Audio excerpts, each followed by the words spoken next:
할렐루야. 오늘도 새날을 주신 하나님을 찬양합니다.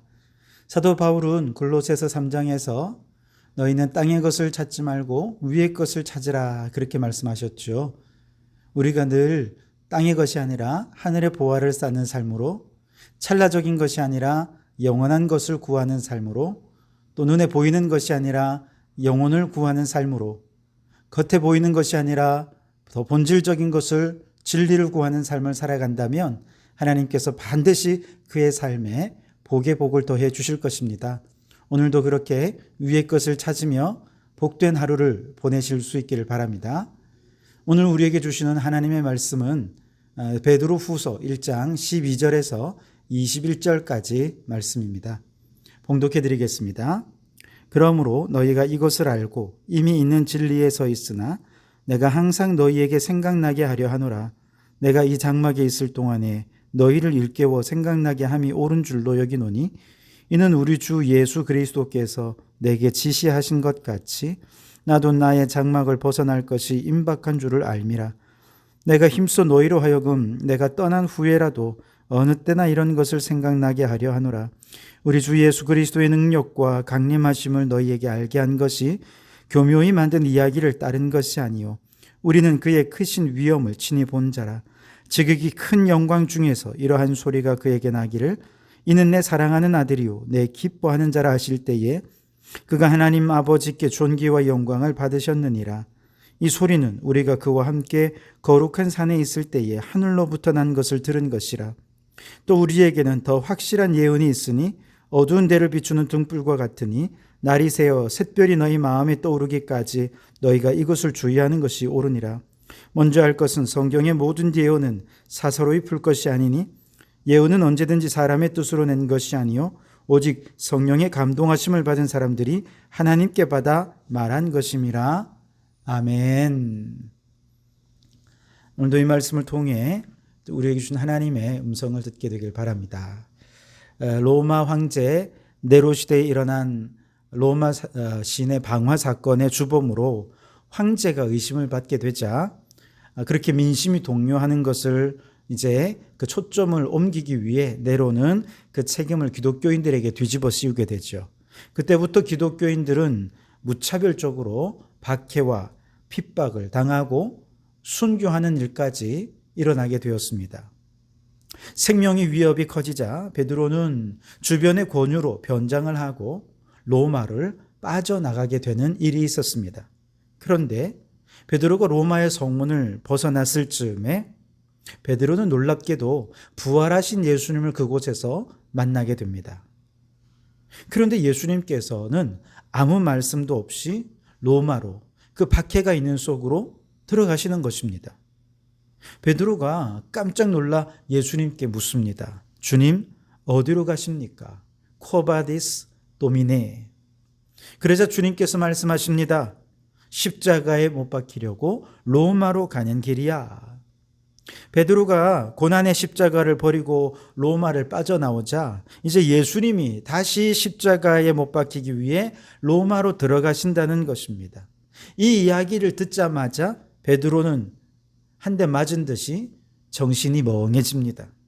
그리고 그는 다시 발길을 돌이켜 로마로 들어가게 됩니다. 결국 베드로는 로마에서 순교를 하게 되는데 십자가에 거꾸로 매달려 순교하게 되었다라고 전해져 내려오고 있습니다.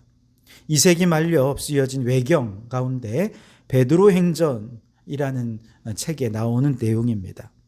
물론 이 내용은 외경이기 때문에 우리가 정경으로 삼는 성경만큼 신뢰할 만한 내용은 아닐 수도 모르겠습니다만 적어도 당시 상황이 그만큼 위험하고 박해가 심각한 상황이었다라고 하는 것 정도는 이해하는 데 도움이 되는 것은 틀림이 없는 것 같습니다.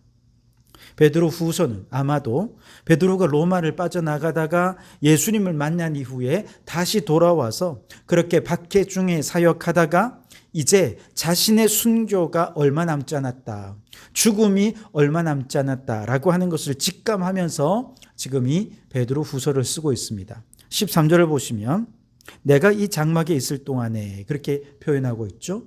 육신의 장막입니다. 아직 내가 살아있을 동안에 라는 뜻입니다. 죽음을 염두에 두고 있다는 것이죠. 15절에는 내가 떠난 후에라도 그렇게 표현하고 있죠. 즉 순교한 이후에라도 라는 뜻입니다. 베드로는 자신의 죽음, 순교를 직감하면서 이 편지를 씁니다. 사실 예수님은 부활하신 직후에 베드로를 만나셔서 내가 나를 사랑하느냐 3번을 물으신 이후에 베드로에게 그가 어떤 죽음을 죽을 것인지 이미 예언해 주셨습니다. 요한복음 21장 18절 말씀에 보시면 내가 진실로 진실로 내게 이르노니 젊어서는 내가 스스로 띠뛰고 원하는 곳으로 다녔거니와 늙어서는 내 팔을 벌리리니 남이 내게 띠띠우고 원치 아니하는 곳으로 데려가리라. 예수님이 말씀하셨습니다. 한마디로 베드로는 순교로 자신의 삶을 마감하게 될 것을 예언해 주신 것이죠. 이처럼 베드로는 예수님의 예언도 있었고 그리고 자신이 처한 상황도 바라보면서 이제 죽음이 가까웠다 직감하면서 그 죽음을 어느 때보다 가까이 느끼면서 성도들을 바라보는 것입니다. 남겨질 성도들, 지금도 이렇게 박해 중에 마음이 흔들리는 성도들이 많은데 떠난 후에라도 언제든지 이들이 무언가 이걸 생각하고 믿음을 지키는 데 도움을 줄 수 있는 가르침이 무엇일까 생각하고 있습니다. 12절에 보시면 이러므로 너희가 이것을 알고 이미 있는 진리에 서 있으나 내가 항상 너희에게 생각하게 하려 하노라. 그렇게 말씀하시죠. 베드로가 떠나간 이후에라도 계속해서 이것이 생각이 나고 이것을 생각하면서 흔들리는 믿음을 지켜낼 수 있도록 하는 그런 당부의 말씀, 꼭 필요한 말씀이 무엇일까 생각하면서 오늘 16절에 이 교훈을 줍니다. 우리 주 예수 그리스도의 능력과 강림하심을 너희에게 알게 하신 것이라고 말씀하시죠. 다시 말해서 베드로가 지금 남아있는 성도들에게 당부하고 싶은 2가지가 있는데 하나는 주 예수 그리스도의 능력이고 그분의 강림하심이라는 것입니다. 여기서 능력이라고 할 때 어떤 기적을 일으키는 능력을 말하는 것이 아니고요. 그리스도께서 강림하실 때 함께할 그 놀라운 영광의 능력을 의미하는 것입니다.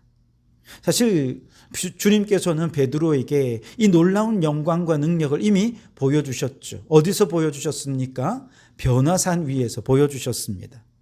그때 베드로는 영이신 예수님의 변모하신 모습 속에서 또 모세와 엘리야와 함께 주님의 별사하심에 대해서 의논하시는 모습을 보면서 그 크신 영광과 위엄 앞에 두려워 떨었습니다. 그리고 그 큰 영광 중에 하늘로부터 음성이 들려옵니다. 이는 내 사랑하는 아들이요 내 기뻐하는 자라. 이 음성이 똑똑히 들려질 때 예수님께서 성부 하나님으로부터 존귀와 영광을 받으시는 놀라운 영광과 능력을 베드로는 직접 목격하고 하나님의 음성도 들었습니다. 더 기대가 되는 건 무엇인지 아십니까?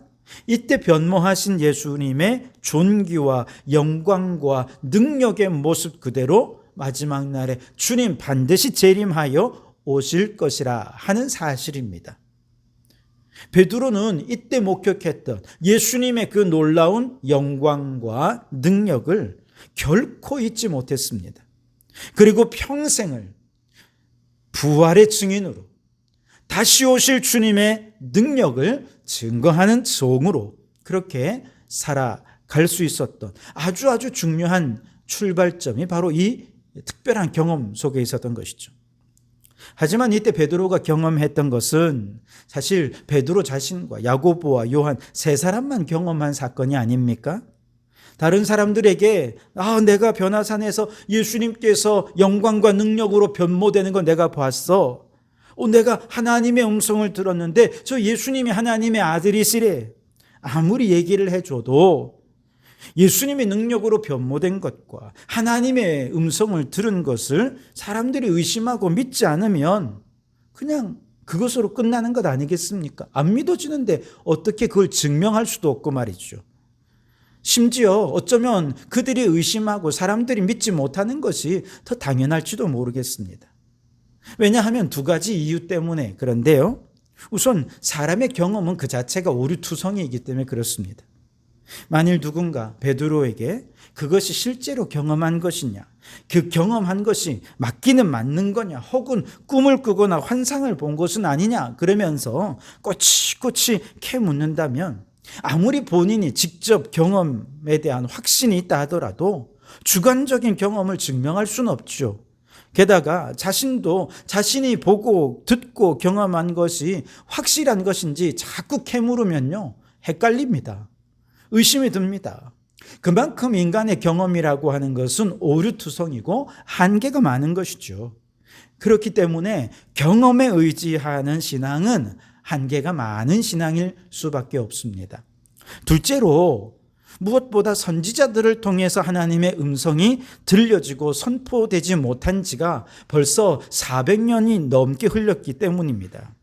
말라기 선지자 이후에 지금까지 누구도 하나님의 음성을 듣고 증거하는 선지자가 없었습니다. 어디에서도 하나님의 음성을 들었다는 선지자가 나오는 사람이 아무도 없었습니다. 그런데 베드로가 그 음성을 들었다라고 하면 사람들이 믿을 수 있겠습니까? 아마 제일 먼저 의심하는 게 당연하지 않겠습니까? 이런 이유로 베드로가 자신의 경험을 너무나도 확신하고 또 그에게 너무 분명한 경험이지만 이 경험 그 자체로 증거하기가 한계가 많았던 것이죠. 그래서 베드로는 말하기를 19절에 또 우리에게는 더 확실한 예언이 있으니 어두운 데를 비추는 등불과 같다, 그렇게 이야기합니다. 인간의 경험 너무너무 중요하지만 주관적인 경험을 사람들에게 증명할 수도 없고 사람들에게 이 경험을 가지고 뭔가 얘기를 해도 믿게 만들 수는 없지만 인간의 이성과 경험보다 더 확실한 예언이 있는데 그것은 마치 어두운 데를 비추는 등불처럼 베드로가 들었던 하나님의 음성이 확실하다라고 하는 것을 지지해주고 뒷받침해주는 분명하고 확실한 예언이 있다는 거예요. 그게 뭐냐? 바로 기록된 하나님의 말씀인 성경 말씀이라는 것입니다. 성경은 하나님의 부르심을 받고 하나님의 음성을 듣고 목격한 사람들이 그들이 계시를 받아서 기록한 책이 성경이죠. 그래서 성경 말씀은 다른 여타 책들이 가질 수 없는 신적 권위를 가집니다. 비록 세상에 많은 사람들이 성경 말씀의 권위에 도전하고 심지어 신학을 연구하는 학자들조차 성경의 권위를 의심하는 사람들이 많이 있지만 그러나 우리의 믿음은 성경을 하나님의 말씀으로 믿는 것에 근거를 둡니다. 성경에는 하나님의 뜻이 온전히 계시되어 있고 하나님의 뜻이 가장 잘 계시되어 있는 책이라는 것을 믿는 이 믿음의 바탕 위에 우리의 신앙을 쌓아가는 것입니다. 그렇기 때문에 하나님의 말씀에 믿음이 무너지면 우리의 신앙도 무너질 수밖에 없습니다. 여러분, 우리의 믿음의 근거는 어떤 특별하고 신비한 경험에 있는 것이 아니라 하나님의 말씀이라는 사실을 잊지 마시기 바랍니다. 중요한 것은 성경 말씀을 누가 어떤 관점에서 해석하느냐에 따라서 하나님의 뜻이 더 잘 드러나기도 하고 때로는 감추어지기도 한다는 것입니다. 하나님의 말씀인 성경을 어떻게 이해하느냐에 따라서 성령님이 감동하시기도 하고 그렇지 않을 수도 있다는 얘기입니다. 그래서 베드로 사도는 이렇게 권면합니다.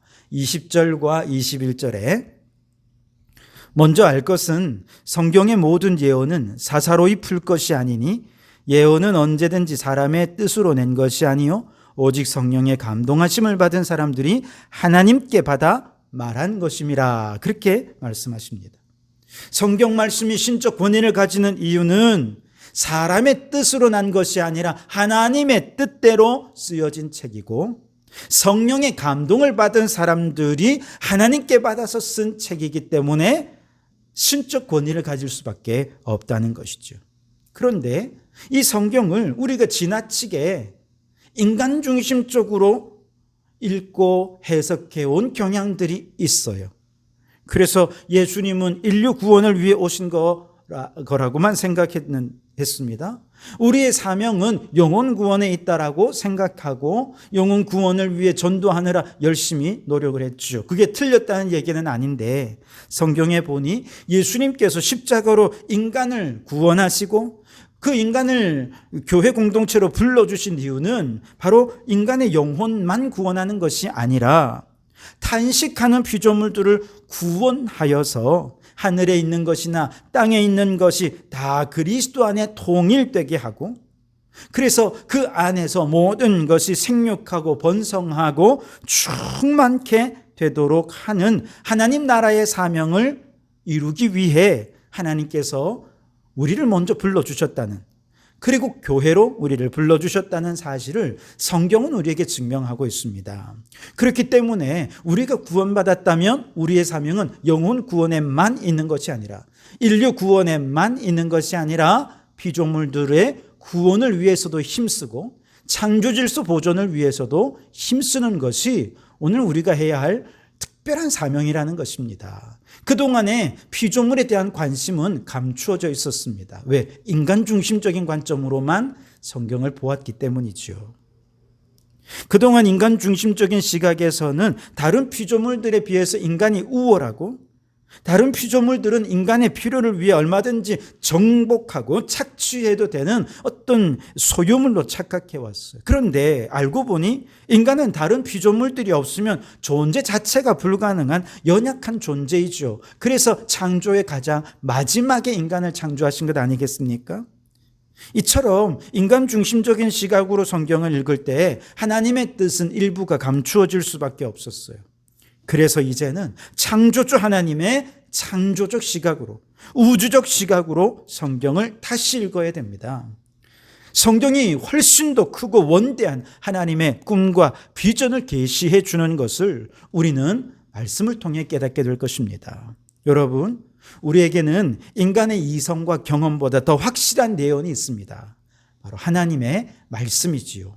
이 말씀을 사사로이 풀지 말고 성령의 감동으로 예수님의 능력과 강림하심에 대한 하나님의 뜻이 무엇인지 분명히 깨닫고 하나님의 뜻을 잘 받들어 맡겨주신 사명을 감당하며 복음을 증거하는 증거자로 살아가는 우리 성도들이 되시기를 주님의 이름으로 축원합니다. 기도하겠습니다. 주님, 인간의 경험도 이성도 너무나 왜곡되고 믿을 수 없지만 오직 가장 의심 없이 믿을 수 있는 확실한 예언인 성경 말씀을 우리에게 선물로 주시니 감사합니다. 이 성경 말씀 사사로이 풀지 말고 성령의 감동으로 하나님의 뜻을 발견하고 그 뜻을 따라 이 시대에 맡겨주신 사명을 감당하는 저희들 되게 해 주시옵소서. 예수님 이름으로 기도하옵나이다. 아멘.